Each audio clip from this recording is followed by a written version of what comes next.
gobiernos, liderazgo, fuerzas militares y aplicación de la ley en el milenio. ¿A quién no le encanta un buen debate sobre poder y justicia? Bienvenidos de nuevo, compañeros viajeros en este viaje de descubrimiento. Ustedes mortales, buscadores de la verdad, y aquellos destinados a brillar como santos glorificados en un futuro aún por desplegarse. Soy el Dr. Stephen Wiley, y estamos sumergiéndonos en el capítulo 10 de nuestra serie en curso explorando la revolución milenial, el futuro de la Iglesia y la Iglesia del futuro. Si te has perdido algún capítulo en el camino, te animo a que regreses después de la exploración de hoy. Cada pieza se construye sobre la anterior, revelando un tapiz de propósito divino que es tan sobrio como exhilarante. Para aquellos ansiosos por sumergirse aún más profundo, considera nuestra serie complementaria, el Apocalipsis, lo que necesitas saber y qué puedes hacer para sobrevivir y prosperar en los tiempos venideros. Allí, desentrañamos las dispensaciones de Dios, esas grandes épocas donde un Creador santo y justo interactúa con una raza caída. Nosotros mortales que, por elección y por herencia, cargamos con el peso del pecado y la rebelión. Pero hemos descubierto la única salida de nuestro destino predecible. ¿Qué significa que hayamos nacido en este estado fracturado y caído? ¿Cómo moldea la naturaleza inmutable de Dios lo que está por venir? Consulta nuestra serie sobre el Apocalipsis y qué puedes hacer al respecto. Deja que esa pregunta permanezca mientras entramos en el enfoque de hoy sobre los gobiernos, el liderazgo y la aplicación de la ley durante el reinado de 1000 años de Cristo. Antes de que veamos cómo podría ser en los tiempos mileniales, deberíamos repasar cómo será realmente la tierra milenial. Recuerda, el reinado milenial del que estamos hablando es una dispensación real, que es una forma elegante de decir, cómo decide Dios tratar con nosotros. Y necesitamos recordar que ha precedido justo a esta nueva era. Toda la tierra acaba de pasar por juicios intensos que cambian continentes, con los juicios de las copas habiendo sido derramados sobre ella. Puedes leer sobre esto en Apocalipsis capítulo 16 versículos 1 al 21. La población de la tierra se ha reducido de más de 8.000 millones de almas a menos de 2.000 millones, todo en un lapso de tiempo muy corto. Los efectos de los juicios del Señor recorren todo el planeta. En nuestro estudio sobre el Apocalipsis, entramos en más detalle, particularmente en la dispensación de la tribulación, pero permíteme resumirlo todo aquí para ti antes de que avancemos con el estudio de hoy. El libro del Apocalipsis describe 3 series principales de juicios divinos que se despliegan durante los tiempos finales: los 7 sellos, las 7 trompetas y las 7 copas. Estos juicios se intensifican progresivamente, trayendo la ira de Dios sobre un mundo rebelde para purificarlo y prepararlo para el regreso de Cristo. Los 7 sellos se encuentran en Apocalipsis capítulo 6 al capítulo 8 versículo 1. Los primeros 4 sellos desatan a los 4 jinetes, simbolizando conquista, guerra, hambruna y muerte, llevando a un caos y mortalidad generalizados. Una cuarta parte de la población de la tierra muere. El quinto sello revela a mártires clamando por justicia. El sexto sello desencadena disturbios cósmicos, terremotos, un sol oscurecido, una luna roja como sangre, y estrellas cayendo, causando terror entre la humanidad. El séptimo sello introduce silencio en el cielo, allanando el camino para las trompetas. Las 7 trompetas se encuentran en Apocalipsis capítulo 8 versículo 2 al capítulo 11 versículo 19. Estas escalan la devastación, granizo y fuego queman un tercero de la vegetación de la tierra. Una montaña ardiente envenena un tercero de los mares. Una estrella, llamada ajenjo, contamina un tercio del agua dulce. Un tercero del sol, la luna y las estrellas se oscurecen. Criaturas parecidas a langostas atormentan a la humanidad. Y un ejército mata a un tercio de la humanidad. La séptima trompeta anuncia el reinado de Cristo, sirviendo de puente a los juicios finales. Las 7 copas de juicio se encuentran en Apocalipsis capítulo 16. El derramamiento definitivo de la ira. Llagas afligen a aquellos con la marca de la bestia. Todos los mares se convierten en sangre, matando la vida marina. Ríos y manantiales se vuelven sangre. El sol abraza a las personas. La oscuridad engulle el reino de la bestia. El río Eufrates se seca, preparándose para Armagedón. Y un terremoto global con granizo remodela la superficie de la Tierra, derribando ciudades y montañas. Luego el resultado final, la batalla de Armagedón y más allá. Tras las copas, Apocalipsis capítulo 19 escribe el regreso de Jesucristo en Armagedón, donde él derrota al anticristo, al falso profeta y a sus ejércitos. Satanás es atado en el infierno por 1000 años, como se registra en Apocalipsis capítulo 20 versículos 1 al 3. El milenio sigue, un reinado de 1000 años de Cristo con sus santos, marcado por paz y justicia, Apocalipsis capítulo 20 versículos 4 al 6. Para cuando estos juicios concluyen y el milenio comienza, la tierra ha experimentado estas profundas transformaciones. Cuando Jesucristo regrese para iniciar el milenio, la naturaleza es restaurada, con descripciones como las encontradas en Isaías capítulo 35 versículos 1 al 7 sugiriendo desiertos floreciendo y aguas fluyendo de nuevo. En esencia, los juicios eliminan el mal y el caos, preparando el escenario para una tierra restaurada bajo el reinado de Cristo, un cambio dramático del mundo que conocemos, pero un preludio a una eternidad aún mayor. Y aquí es donde estamos en nuestros estudios, con la población de la Tierra reducida de más de 8.000 millones de personas a menos de 2.000 millones, y estos sobrevivientes mortales de los juicios entrando al milenio bajo el gobierno de Cristo, junto a los santos resucitados o glorificados. Ahora, entendiendo las condiciones y la mentalidad de los mortales, después de todo eso, si puedes, imagina esto. Un valiente mundo nuevo, una vez más experimentando transformación con nueva gestión, zumbando con complejidad humana. ¿Qué se sentiría vivir bajo un rey perfecto, rodeado de gobernantes que han probado la resurrección? Mientras los corazones mortales aún luchan con el libre albedrío. Exploremos juntos, con mentes abiertas y espíritus curiosos, que tiene reservado este milenio. Será un gobierno como ningún otro con Jesucristo al timón. Imagina un trono en Jerusalén, radiando autoridad que cubre la tierra. Isaías capítulo 9 versículos 6 y 7 pinta esta escena vívida, el gobierno estará sobre sus hombros. Del aumento de su gobierno y paz no habrá fin. Zacarías capítulo 14 versículo 9 resuena, el Señor será rey sobre toda la tierra. Esto no es un sueño distante, es una promesa perpetua. Jesucristo, el Rey Supremo, gobernará con una perfección que destroza cada defecto que hemos conocido en la gobernanza humana. Sin corrupción. Sin agendas ocultas. Solo justicia y paz. Contrasta eso con el mundo de hoy. ¿Con qué frecuencia suspiramos por líderes que tropiezan? ¿Por sistemas que fallan? ¿O por una justicia que se doblega bajo presión? Ahora, imagina esas cargas levantadas. ¿Qué significaría para ti presenciar un gobierno donde cada decisión se alinee con la bondad divina? El reinado de Cristo nos invita a reflexionar sobre una realidad donde el poder sirve, no oprime. Un pensamiento digno de conservar mientras avanzamos. Los santos glorificados, como gobernantes, jueces y sacerdotes. Aquí es donde la historia se profundiza.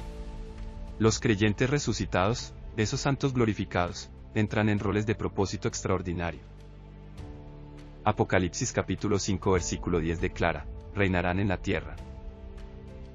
Mientras que Apocalipsis capítulo 20 versículo 6 añade, serán sacerdotes de Dios y de Cristo y reinarán con él por 1000 años. Incluso el Evangelio de Lucas capítulo 19 versículos 17 al 19 insinúa que los creyentes fieles gobernarán sobre ciudades. ¿Puedes imaginarlo? Naciones, regiones y pueblos guiados por aquellos que han caminado a través de la muerte hacia la vida eterna, ahora sirviendo bajo el estandarte de Cristo. ¿Qué podrían hacer? Isaías capítulo 2 versículo 3 sugiere que enseñarán las leyes de Cristo, mientras que el Salmo capítulo 72 versículos 2 al 4 promete que administrarán justicia con pronta equidad. Paz y prosperidad florecerán, no como ideales elevados, sino como realidades diarias. ¿Alguna vez has considerado cómo sería liderar con sabiduría impecable, libre de ego o error? Estos santos lo harán, y su gobierno remodelará el mundo. Pregúntate, ¿cómo desafía esta visión de liderazgo la forma en que vemos la autoridad hoy? Los líderes mortales, como reparto de apoyo. Sin embargo, el milenio no es solo para los glorificados. Los humanos mortales, aún vivos, aún eligiendo, poblarán esta tierra, necesitando estructura en sus vidas cotidianas. Líderes locales, como alcaldes o administradores, surgirán bajo la supervisión de los santos glorificados, asegurando que las leyes de Cristo se extiendan por cada comunidad. Isaías capítulo 60 versículo 12 advierte, la nación que no te sirva perecerá. Y Zacarías capítulo 14 versículo 16 manda que las naciones envíen representantes a adorar a Cristo en Jerusalén cada año para la fiesta de los tabernáculos. Esta mezcla de gobierno divino y humano despierta curiosidad. ¿Cómo equilibrarán los líderes mortales sus propias imperfecciones con los estándares perfectos sobre ellos? ¿Se sentirá su obediencia como libertad o restricción? Es una tensión dinámica, una que sugiere un mundo unificado pero diverso. Ordenado, pero vivo con historias individuales. ¿Qué piensas? ¿Podría tal sistema inspirar armonía? ¿O podría probar los límites de la voluntad humana? Justicia perfeccionada, Cristo y sus ejecutores. Ahora, pasemos a la justicia. Isaías capítulo 11 versículos 3 al 5 ofrece un vislumbre de Cristo como el juez supremo. Con justicia juzgará a los necesitados, con equidad dará decisiones por los pobres. Sin prejuicios, sin sobornos, solo verdad. Los santos glorificados se unen a él, y como pregunta 1 Corintios capítulo 6 versículo 2, ¿no saben que los santos juzgarán al mundo? Apocalipsis capítulo 2 versículos 26 y 27 promete que, gobernarán con vara de hierro, una frase que evoca fuerza templada por justicia. La aplicación de la ley cambia drásticamente aquí. Juicios rápidos y justos reemplazan juicios interminables. Zacarías capítulo 14 versículo 17 sugiere consecuencias inmediatas como, sin lluvia para los desobedientes. Pero ¿significa esto que las prisiones quedarán obsoletas? Protección divina, quizás incluso poder sobrenatural, asegura la paz. Pero si la justicia es instantánea y absoluta, ¿cómo podría eso cambiar la forma en que los mortales perciben el bien y el mal? ¿Disuadirá el pecado, o simplemente expondrá las inclinaciones más profundas del corazón? Claramente las consecuencias de nuestras decisiones tendrán resoluciones de gran alcance y rápidas en estos tiempos. Pecado y rebelión, sombras en la luz.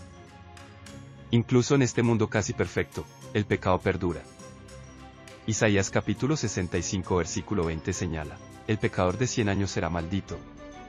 Esto significa que, nunca más habrá en ella un infante que viva solo unos días, o un anciano que no complete sus años. El que muera a los 100 será considerado un mero niño, el que no llegue a 100 será considerado maldito.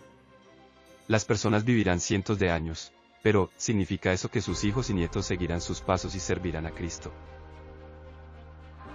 ¿Será su devoción y obediencia al Señor sentida de corazón? ¿O estará oculta detrás de una máscara de complacencia? Zacarías capítulo 14 versículos 16 al 19 advierte de castigo para pues que desafíen a Cristo. El libre albedrío perdura, y con él, el potencial de resistencia.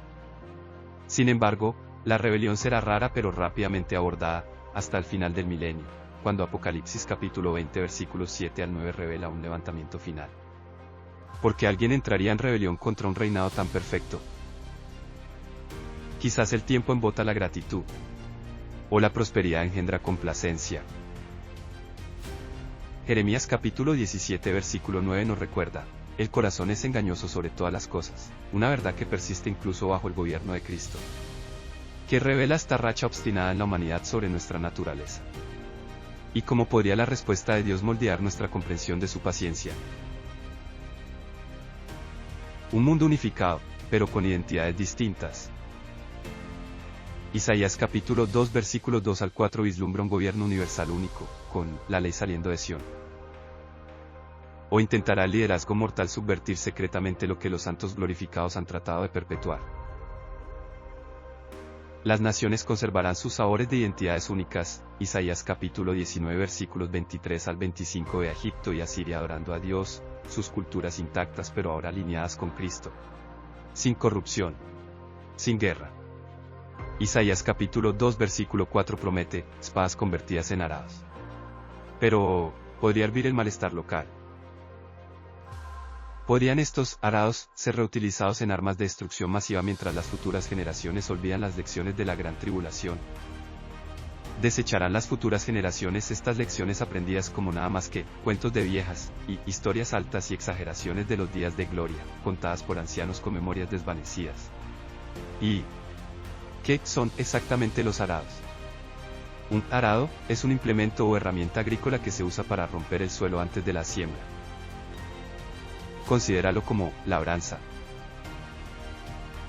En el vernáculo de hoy, podríamos decir que ha habido una reestructuración de la industria desde un complejo militar industrial de guerra hacia industrias más de soporte a la vida como la agricultura, la construcción, la educación y la tecnología. Ninguna nación estará en guerra o conflicto con sus países vecinos. Pero, ¿qué podría causar la unificación de estas potencias regionales para intentar derrocar al rey y sus ejércitos angélicos? La rebelión Darfur sugiere que algo o alguien podría estar operando en las sombras. ¿Qué te fascina más? ¿Un mundo sin conflicto? ¿O que los gobernantes mortales caídos aún insistan en hacer las cosas a su manera? ¿Qué pasa con la vida económica, equidad sin avaricia? ¿Importará siquiera el dinero? Isaías capítulo 65 versículos 21 al 23 insinúa trabajo y propiedad. Casas construidas. Viñedos plantados. Miqueas capítulo 4 versículo 4 añade una calma pastoral. Todos se sentarán bajo su propia vid. El comercio podría prosperar, ya sea a través de moneda o trueque. Pero Proverbios capítulo 11 versículo 1 garantiza equidad. Balanzas deshonestas son una abominación para el Señor. La pobreza desaparece, la opresión se desvanece. Salmo capítulo 72 versículos 12 al 14 asegura el cuidado de Cristo por los necesitados. Me pregunto, si la avaricia se evapora, ¿qué motiva el trabajo? Un sentido de contribución, tal vez, o alegría en la creación. ¿Y si la lluvia, ya sea literal o simbólica, retuviera bendiciones de los rebeldes? Zacarías capítulo 14 versículos 16 al 19, ¿cómo podría eso moldear las elecciones económicas? Recuerda que, justicia retrasada es justicia denegada. Pero en esta era, la justicia será rápida y justa. Y la justicia no será denegada. Este milenio nos deslumbra con promesas cumplidas. El reinado perfecto de Cristo. Santos como administradores. Y justicia inmaculada. Sin embargo, la libertad mortal y la rebelión final nos recuerdan, la perfección no elimina la elección. ¿Qué te perturba más de estas revelaciones? ¿Reforman tu visión del poder, la justicia, o incluso tu propio rol en la historia de Dios? Aunque el Señor ha revelado sus planes y sus propósitos, aún no ha liberado todos los detalles sobre cómo los ejecutará. Pero, Él sí ejecutará sus planes. Recuerda que el Señor no está obligado a explicarse a nosotros. Solo pregúntale a cualquiera de los patriarcas. Sin embargo, aún se nos requiere tener fe en el que creó todas las cosas. Y Apocalipsis capítulo 4 versículo 11 nos recuerda que eres digno, oh Señor nuestro Dios, de recibir gloria y honor y poder. Porque tú creaste todas las cosas, y existen porque tú creaste lo que te agrada. Únete a mí la próxima vez mientras desentrañamos más de este futuro divino y miramos hacia la rebelión final y la transición hacia la eternidad. Todavía hay mucho más por revelar. Hasta entonces, que el Señor te bendiga ricamente, te proteja y te guíe mientras lo sigues con fervor. Aquí es donde todo comienza. Con tus próximos pasos. Si este mensaje te ha ministrado, hay algunas cosas que puedes hacer que realmente nos ayudaría, y no tomará mucho de tu tiempo. Por favor, danos un me gusta, esto obliga a los algoritmos a informar a otros sobre este video. Podrías publicar un comentario, aunque sea corto. Significa mucho para nosotros y leemos cada uno. Además, sé que es mucho pedir, pero ¿considerarías compartir este mensaje con tus amigos? Ellos también serán bendecidos por el mensaje. Suscribirte significa que no te perderás ninguna actualización o lanzamiento futuro. Si deseas ayudar a apoyar a nuestras iglesias y permitirnos llegar a otros, aquí están los detalles. Escanear un código QR no es difícil, pero cada teléfono es un poco diferente y solo tendrás que familiarizarte con el sistema de tu país.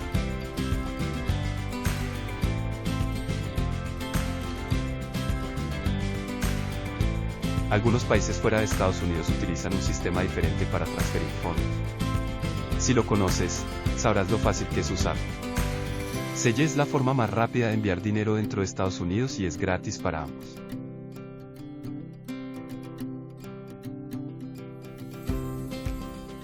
Gracias por tu apoyo. Estaremos orando por ti.